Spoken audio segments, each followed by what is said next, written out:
마태복음 26장 57절에서 68절까지 말씀입니다. 마태복음 26장 57절에서 68절까지 말씀입니다. 한 절씩 나눠서 읽겠습니다.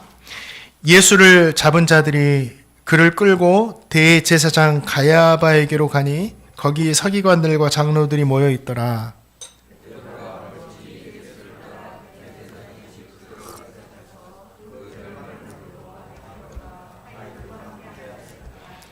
대제사장들과 온 공회가 예수를 죽이려고 그를 칠 거짓 증거를 찾으매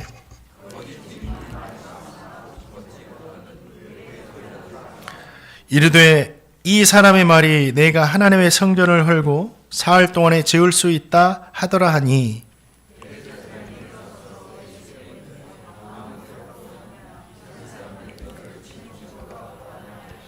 예수께서 침묵하시거늘 대제사장이 이르되 내가 너로 살아계신 하나님께 맹세하게 하노니 내가 하나님의 아들 그리스도인지 우리에게 말하라.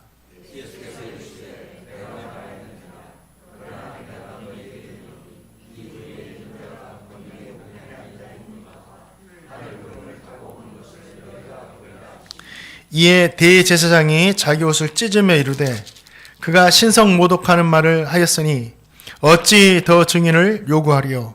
보라, 너희가 지금 이 신성 모독하는 말을 들었도다.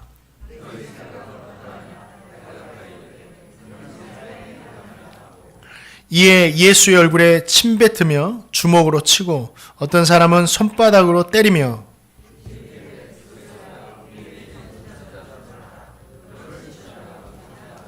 아멘. 이 가롯 유다의 배신과 음모로 인해서 스스로 붙잡히신 예수님은 대제사장이었던 가야바의 집으로 끌려가셨습니다. 예수님은 그곳에서 사형에 해당되는 신성 모독죄를 범한 자로 규정이 되었습니다. 그리고 그 장소에서 온갖 멸시와 조롱을 받으셨다라는 이야기가 오늘 말씀에 기록되어 있습니다. 한 절씩 살펴가면서 주님께서 주시는 귀한 은혜들을 나누겠습니다.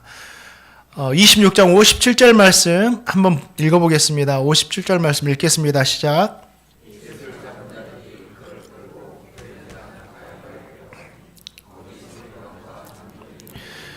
예수님을 이 잡은 자들이 예수님을 끌고 대제사장이었던 가야바에게로 갔다고 했습니다. 이 마태복음에는 예수님께서 붙잡히신 직후에 가야바에게 갔다라고 기록되어 있는데 요한복음 18장을 보니까 가야바에게 가기 전에 안나스라는 사람에게 또 끌려가신 것을 알 수가 있습니다. 이 안나스가 누구냐면 가야바, 대제사장 가야바의 장인이었고 전직 대제사장이었습니다. 이 대제사장은 원래 아론의 자손들만 이렇게 계승돼 가지고 종신직이었어요. 그런데 로마가 이스라엘을 지배한 후에는 로마에 의해서 임명이 되기도 하고 해임이 되기도 하는 그러한 직분으로 전락해 버립니다. 사람들이 예수님을 잡은 후에 안나스에게로 끌고 간 이유가 있습니다. 은퇴한 제사장이었지만 그 당시 예수님의 인기, 대중들의 지지가 정말 좋았습니다. 그래서 잘못 예수님을 건드렸다가는 자신들이 책임져야 할 위험 부담이 너무 컸어요.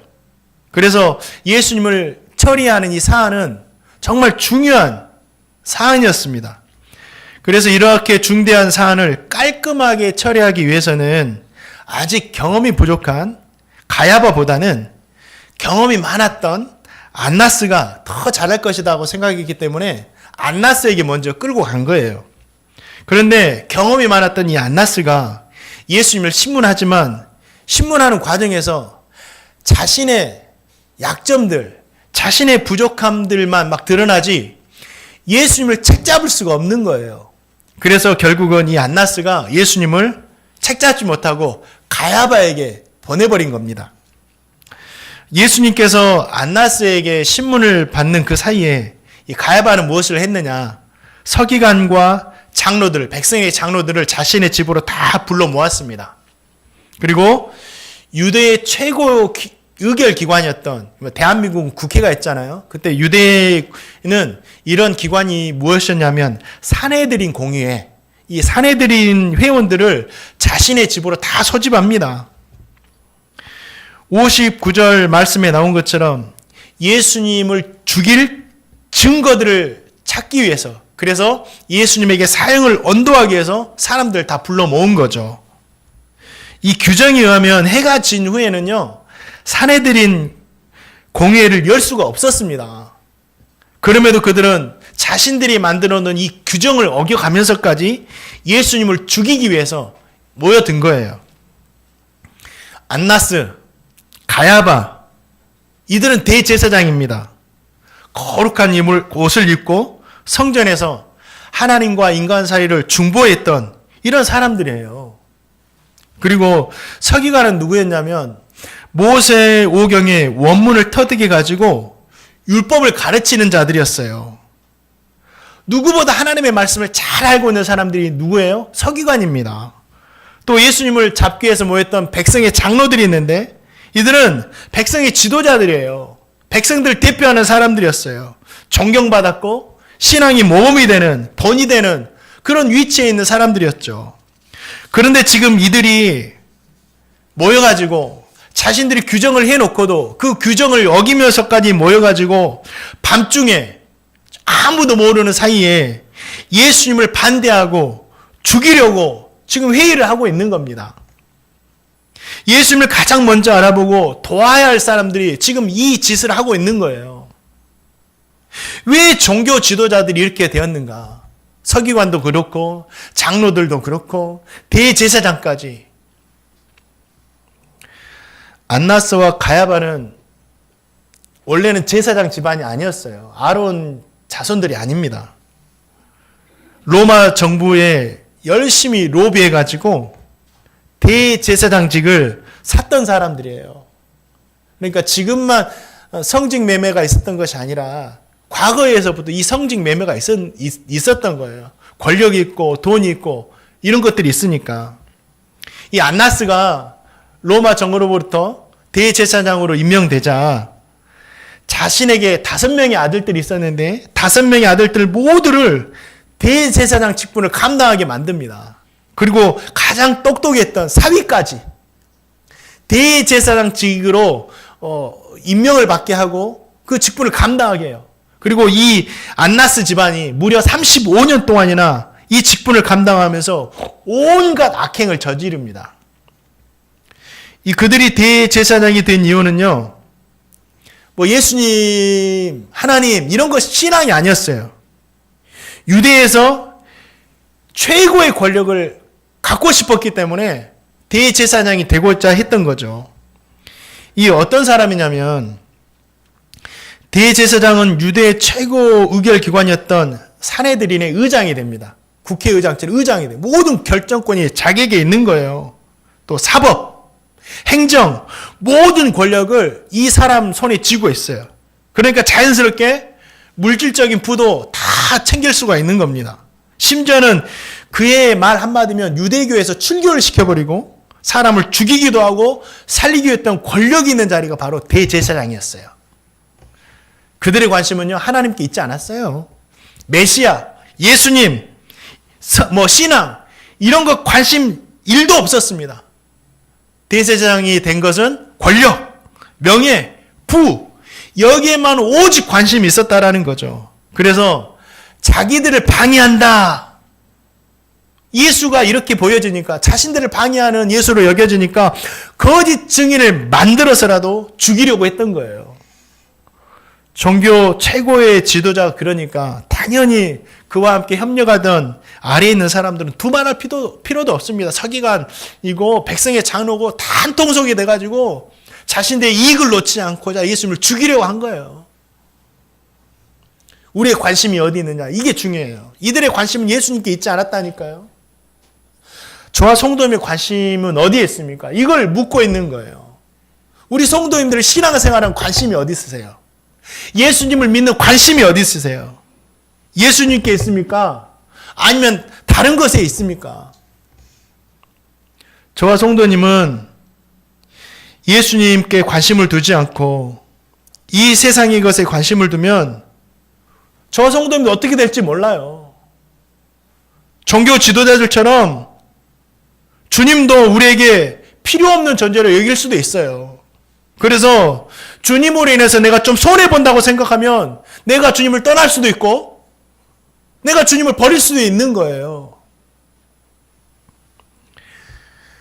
이 종교 지도자들만 그런 게 아닙니다. 일반 성도들도 그랬어요. 그 당시.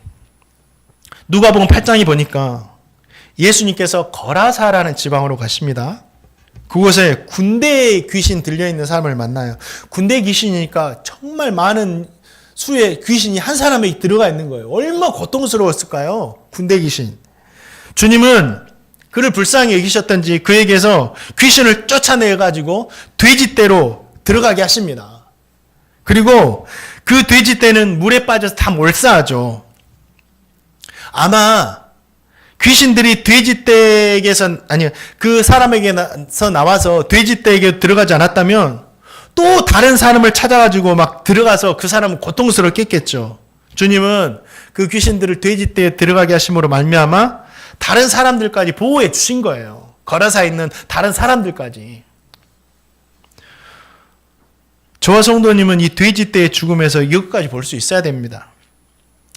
근데 이 사건을 지켜본 돼지치는 자들이 돼지가 다 죽자 마을로 돌아가가지고 이 사실을 사람들에게 알리는 거예요. 사람들이 이 일을 듣고 나서 예수님께서 와보니까 진짜 귀신 들렸던 사람이 온전하게 돼가지고 예수님 앞에 앉아 있는 거예요. 그런데 그 앉아있던 사람이 그 거라사에 있는 사람들이 다 몰려오니까 내가 구원받았다. 내가 온전하게 됐다. 어떻게 되었는지 예수님께서 자신에게 한 것을 다 알려줬어요. 자신 너무 기뻐가지고. 너무 기쁘다. 예수님께서 나에게 이렇게 해주셨다. 그런데 이 이야기를 듣던 거라사 지방 사람들이 기쁘지가 않은 거예요. 이 사람이 온전케 됐는데도 기쁘지가 않은 거예요. 왜 그랬을까요? 돼지떼가 다 죽었거든요. 자신들에게 경제적인 손해가 왔거든요. 이들은 예수님께 관심이 없었어요. 이들은 귀신 들렸다가 나았던 사람이 관심이 없었어요. 이들에게 관심은 뭐예요? 돼지떼, 물질, 여기에만 관심이 있는 거예요. 그래서 예수님이 이제는 거라사 지방으로 완전히 들어오시면 잘못하다가는 돼지떼가 아니라 더 많은 손해를 입을 것 같은 그런 걱정이 되는 거예요. 그래서 뭐라고 합니까? 예수님께 보자마자 예수님 떠나십시오. 예수님 여기서 당장 떠나십시오. 이 말을 해요. 주님이 그 말을 듣고 떠나십니다. 사랑하는 성도님들, 사람이 그래요. 주님으로 인해서 작은 건 하나도 얻으면 그렇게 주님을 위해서 기뻐하다가 주님 때문에 내가 조금이라도 손해본다고 생각하면 싫어하는 것이 사람이에요. 작은 것 하나도 주님으로 인해서 손해보기 싫어하는 것이죠. 저와 성도님도요. 예수님께 관심 두지 않고 세상의 것에 관심을 두고 살면 이렇게 될 수 있는 거예요. 그리고 내가 주님을 떠나든지 내게서 주님을 떠나라고 하실 수가 있게 되는 겁니다. 사랑하는 성도님들, 세상 것에 눈이 뻘게 가지고 관심 두지 마시고 우리 주님께 관심 두며 살아가시기를 주님의 이름으로 축원드립니다.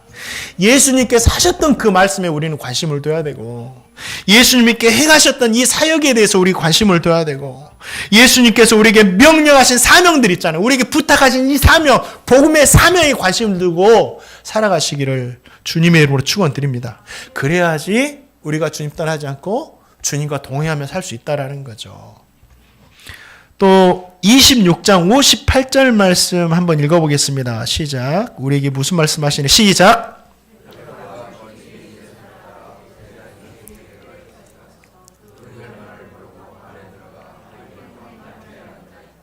아멘.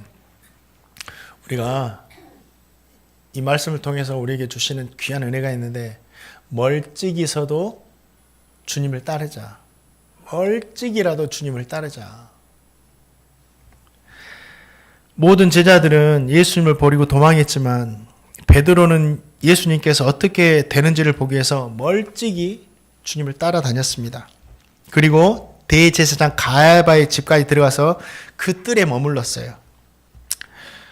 베드로가 따라간 이 거리가 멀찍이라고 나왔어요. 멀찍이. 이 멀찍이는 거리도 나타내지만 사람과 관계에 대해서 사용하는 말이에요. 멀찍이. 그러니까 이게 어떤 거냐면 끊어지지 않을 정도로 먼 관계. 끊어지지 않을 정도로 먼 관계. 그러니까 관계의 마지막 끝자리에 있다라는 거예요. 예. 베드로는 주님과 끊어지지 않는 마지막 끝자리에서 주님을 따라간 거예요. 사람들은 멀찍이 주님을 따르는 베드로를 보면서 다양하게 평가를 하더라고요. 먼저는 좀 긍정적으로 보는 사람들은 그래도 주님을 버리고 도망한 다른 제자들보다는 낫다. 또 어떤 사람은 너무 미지근하다. 주님을 따르려면 옆에 서서 십자가 지고 따르든지 아니면 제자들처럼 도망해버리면 너무 미지근하다. 이 신앙이. 또 이렇게 평가하는 사람도 있고, 어떤 사람은 이 멀찍이라는 거리가 어떻게 해석하냐면 가만히 지켜보다가 주님의 결말이 좋아지면 얼른 주님 곁에 가가지고 주님 제가 있었습니다 이렇게 하고, 주님이 안 좋아지면 얼른 도망치기 쉬운 그 거리였다라고 말합니다. 기회주의자였다 베드로가 끝까지. 이렇게 평가도 하더라고요. 물론 베드로를 이렇게 볼 수 있지만, 그런데 저는 이 베드로의 모습에서 좀 긍정적인 모습으로 좀 바라보기를 원했어요. 지금 베드로 상황이 좋지 않잖아요. 다 잃어버렸잖아요. 주님만 잃어버린 것이 아니라 베드로도 다 잃어버렸어요. 지금 주님에게 모든 것을 걸고 따라갔는데 너무 좋은 상황이 아니에요. 가장 어렵고 힘든 상황이에요. 지금 베드로에게는. 근데 이 가장 힘든 상황에서도 베드로는 끝까지 주님을 따라, 가장 끝 자리에서라도 주님을 따랐다라는 거예요. 주님과 관계가 끊어지지 않는 끝자리에서 주님을 따르고 있다라는 거예요. 저와 성도님도 이렇게 돼야 된다라는 거죠. 정말 힘들고 어려운 상황에서라도, 정말 신앙생활하기 어려운 상황에서라도 끝자리만은 지키자. 멀리서라도 주님을 따라가야 된다. 왜 그렇죠? 가장 끝자리라도 주님과 끊어지지 않는 곳에 있는 사람이, 그 사람이 하나님께 은혜를 입을 수 있기 때문이에요. 그 자리에라도 있어야지만이. 그 자리라도 지키지 않으면 우린 진짜 죽는다니까요. 진짜 어려울 때는 그 자리라도 지켜야 돼요.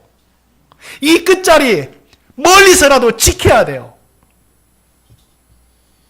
저와 성도님이 주일 예배를 드려요. 이렇게 주일 예배는요, 성도들에게 모든 것이 아니에요.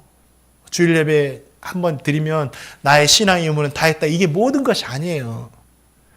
이 주일 예배는요, 가장 끝자리입니다.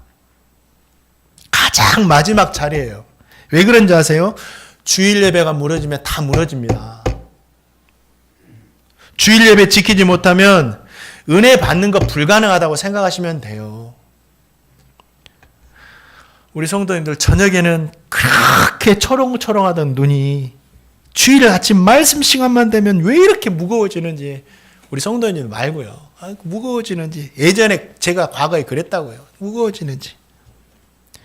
그런데 저는 말씀 시간에 졸고 잔다고 해서, 또 우리 성도님들 말씀 전하는 목사에게 미안하다고 해서 그 자리마다 포기하면 안 된다라는 거예요. 그 자리 포기하면 절대로 말씀에 은혜 받을 기회는 없어져요. 저라도 은혜의 끝자리는 지켜야 된다라는 거예요. 그러다 보면 하나님 은혜 주신다니까요. 예. 그래야 언젠가는 그 자리에 앉아있을 때 하나님의 은혜 받을 수 있는 겁니다. 그 끝자리라도 지켜야지. 아우, 미안해. 나에게 무미한 시간이야. 차라리 그러려면 안 다니는 게 낫지. 그러면 진짜 끝나요. 몇 주 후에 설교하겠지만 베드로가 그 자리 지키다가 닭 울기 전에 3번 나를 부인할 것이다 라는 주님 말씀 생각나서 밖에 나와 통곡을 합니다. 통곡을. 저는 그것도 베드로가 말씀에 은혜 받는 시간이라고 생각됩니다. 주님의 말씀이 생각나서 자기 자신이 어떤 존재인지를 알게 됐잖아요. 내가 이런 존재였구나. 자신은 주님이 아니면 안 된다는 걸 철저히 깨달았어요. 야, 나 같은 사람도 주님께서 그렇게 사랑해 주셨구나. 이걸 깨달았다니까요. 베드로가 그 자리 지키지 않았다면 그 시간은 없었어요. 우리 성도님들은 주일 예배가 마지막 지켜야 하는 은혜의 자리일 수가 있어요. 그런데 사람마다 다른 것 같아요. 저는 주일 예배도 그러지만 새벽 예배가 저에게는 주님을 멀리서 따르는 마지막 자리인 것 같아요. 적어도 목사인 제가 이 자리는 지켜야 되지 않는가. 이거 지키지 않으면 나는 내가 끝난다. 아마 새벽 예배가 없다면 제가 여기 있을 수 있을까? 없어요. 진짜 이 새벽 예배가 저를 지켜주고 있는 겁니다. 제가 새벽 예배 지키는 게 아니라 새벽 예배가 저를 지켜주고 있는 거예요. 그래서 사람이 있든지 없든지 그 자리 지키고 있는 거예요. 제가 늘 성령 충만을 깨어가지고 주야 막 이렇게 기도하겠어요? 우리 권사님 말씀처럼 저도 주원부원할 때가 있어요. 제가 무슨 말을 했는지도 모르고 기도할 때가 있다라는 거예요. 저도. 그래도 우리 권사님이 그런 말씀 해주시더라고. 중언부언을 해도 하나님 마음 아신께. 저 은혜예요. 왜 그런지 아세요? 그 자리가. 기도할 때 하나님이 응답을 팍 주시고 성령이 막 충만하게 되고 이게 은혜가 아니라, 제가 느끼는 은혜가 아니라 이 새벽 예배 하기 위해서 한 번이라도 하나님의 말씀을 더 본다니까요. 그게 은혜죠. 한 번이라도 성도님들을 위해서 더 기도한다니까요. 한 번이라도 더 교회를 부흥을 위해서 기도한다니까 생각하면서 마음치면서 그게 은혜예요. 저 같은 사람, 저같이 육신적인 사람이 그런 영적인 시간에 하나님을 부를 수 있다는 이 자체가 저에게 주시는 은혜예요. 마지막 자리에서 주시는 저에게 은혜입니다. 그래서 사는 거예요. 주님, 박재열 목사 얼마나 미련합니까? 제가 요즘에 제 자신 진짜 미련한 것 같아요. 하나님, 너 얼마나 미련합니까? 저에게 지혜 좀 주세요. 앞이 보이지가 않아요. 주여, 행복누리교회 부흥케 해주십시오. 주여, 우리 성도들 오늘 하루도 통행해 주십시오. 이게 은혜예요, 이게. 사랑하는 성도님들, 늘 성령 충만하고 은혜 충만해서 주님 가까이 하며 따를 수도 있지만, 그런데 그렇지 않을 때가 많은 것이 우리의 신앙이잖아요. 그러면 베드로처럼 두렵고 어려운 순간에 또 있다라는 거죠, 우리도. 그럴 때 어떻게 해야 된다? 절대로 뒤 돌아서면 안 돼요. 포기하고. 가룟 유다처럼 뒤 돌아서면 끝나요. 그러나 나에게 가룟 유다의 모습이 있을지라도 베드로같이 멀찍이서라도 주님 끝까지 따르자. 그 사람에게 은혜가 주어진다. 사랑하는 성도님들, 정말 힘들고 어려울 때 마지막 자리는 꼭 지키시는 저와 성도님 되시기를 주님의 이름으로 축원드립니다. 64절 말씀도 한번 보겠습니다. 64절 말씀 읽겠습니다. 시작.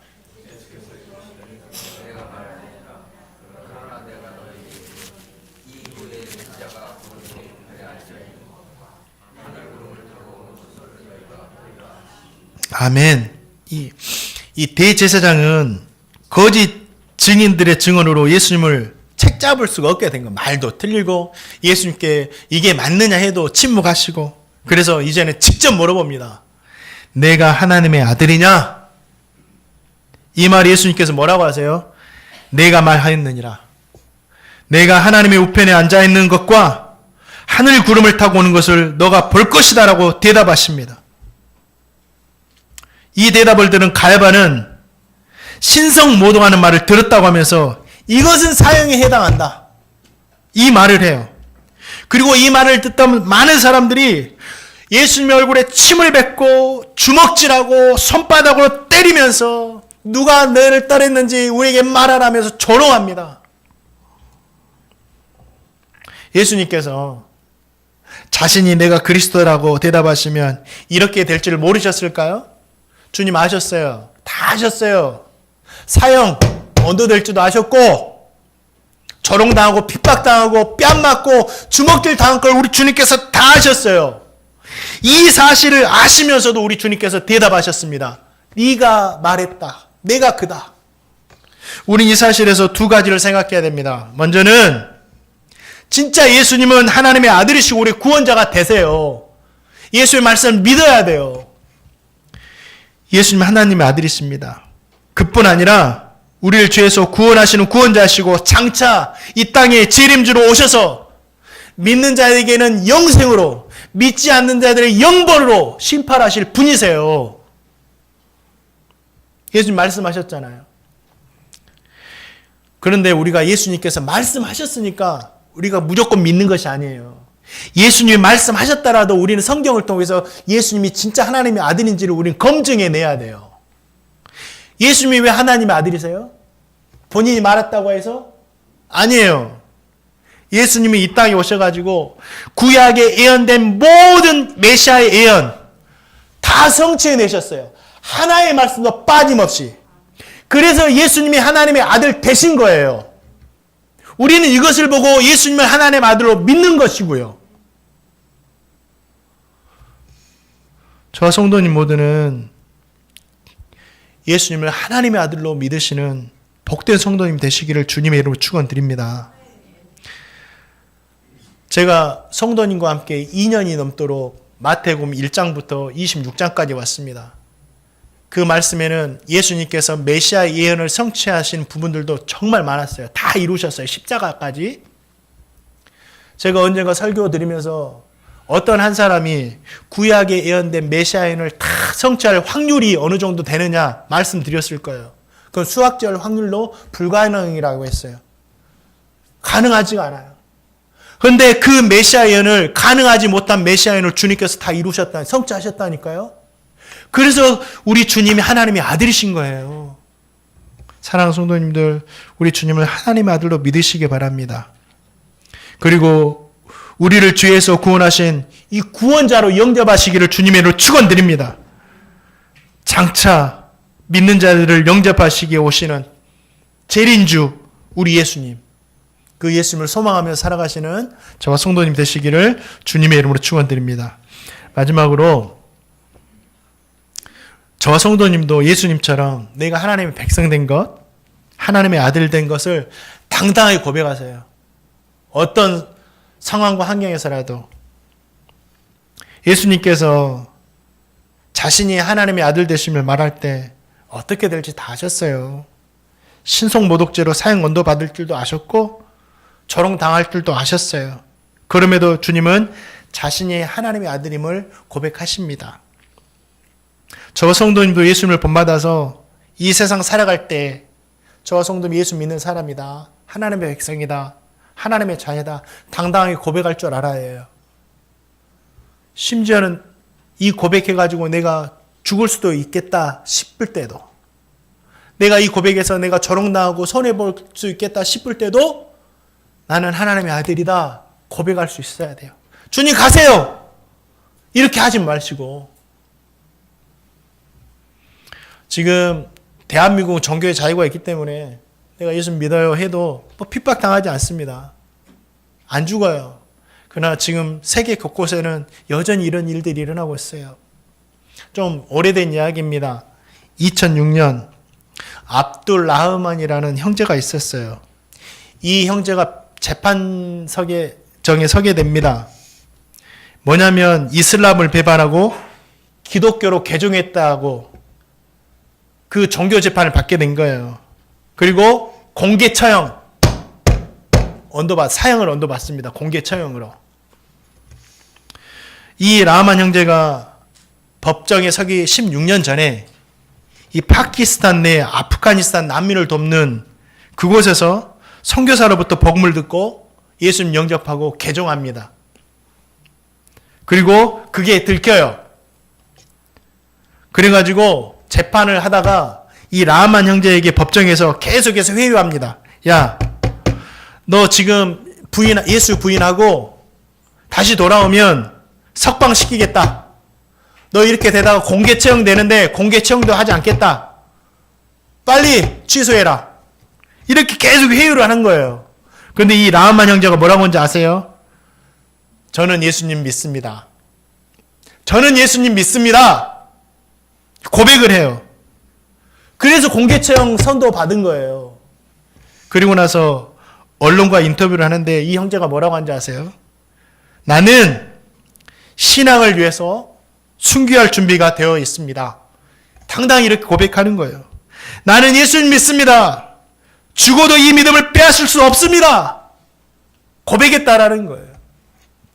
사랑하는 성도님들, 저는 이것을 읽고 나서 두려워요.